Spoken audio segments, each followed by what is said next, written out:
Previously on Redacted. So grapes.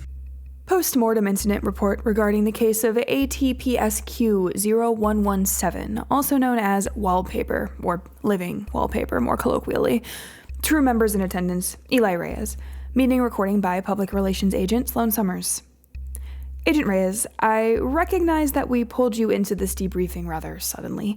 I wish it were avoidable, but this case carries a certain amount of urgency, given its level of public exposure. Sure, it's really no problem. Thank you for understanding. It's appreciated.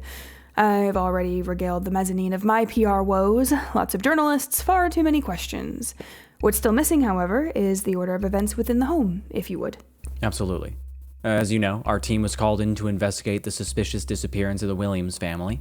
Agent Kip made us false IDs that Agent Kane and I used to infiltrate and control the active crime scene. Ignatius took the lead and confirmed that the victims had been strewn apart and woven into the pattern. Ugh, that's rough. Yeah, it gets worse, believe it or not.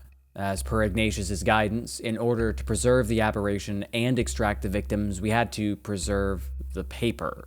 They used the terms drain the lymph and cull the wall skin specifically, which is exactly as awful as it sounds. So, Delightful. I mean, a major challenge we faced this time was honestly dealing with mundane law enforcement.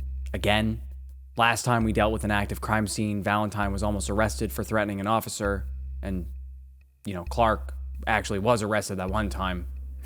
I remember that incident. It was a PR nightmare.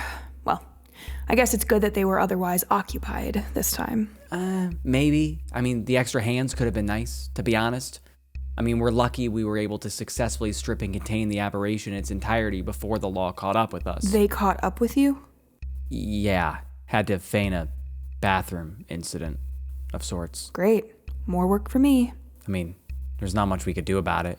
And I didn't want another on-the-fly explanation situation. Well, thank you for that, I guess. Yeah, well, you're welcome, I guess. At the very least, Ignatius did manage to covertly remove the aberration from the property without being discovered. My understanding is that Ignatius brought it home to begin the extraction process.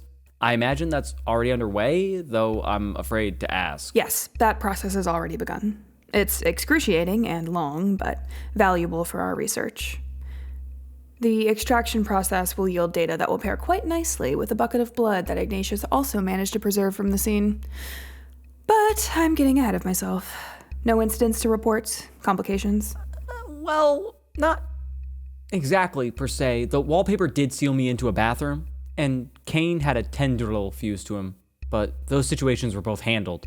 No harm done. Interesting. As far as I'm aware, we have no previous records of a living wallpaper lashing out with arms or tentacles, for that matter. Tendrils. Excuse me?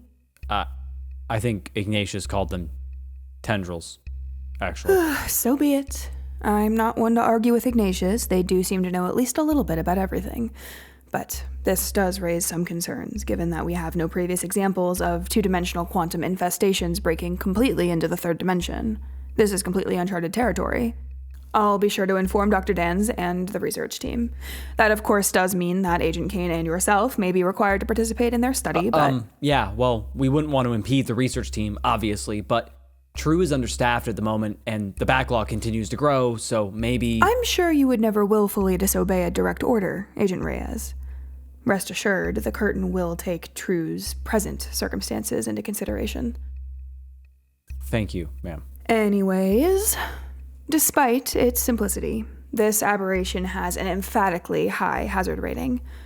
Per Ignatius's notes, this aberration is what we would categorize as an extra-dimensional infestation. Alarmingly, it does appear as a typical wallpaper you'd find anywhere, if not a bit more ornate. Scratch that. Perhaps tacky is more appropriate. Yeah, I guess there's no accounting for taste. Agreed. Gaudy as it may be, this wallpaper serves as a membrane between local reality and another dimension.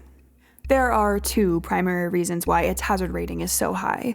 First, direct contact leads to absorption. The victims remain conscious as their bodies are dispersed and woven into repeating wall patterns. Second, infestations of this kind have been known to expand under stress. Until today, that meant exclusively in a two-dimensional realm. Anyways, what did you have for lunch today, Agent Reyes? Again? I mean, I didn't actually... have lunch today. Is this like a normal question now? So no pasta salad then? That's good.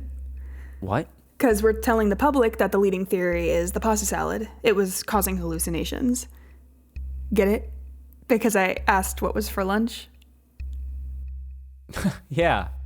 Yeah. The pasta salad thing is real, though, as far as the public knows.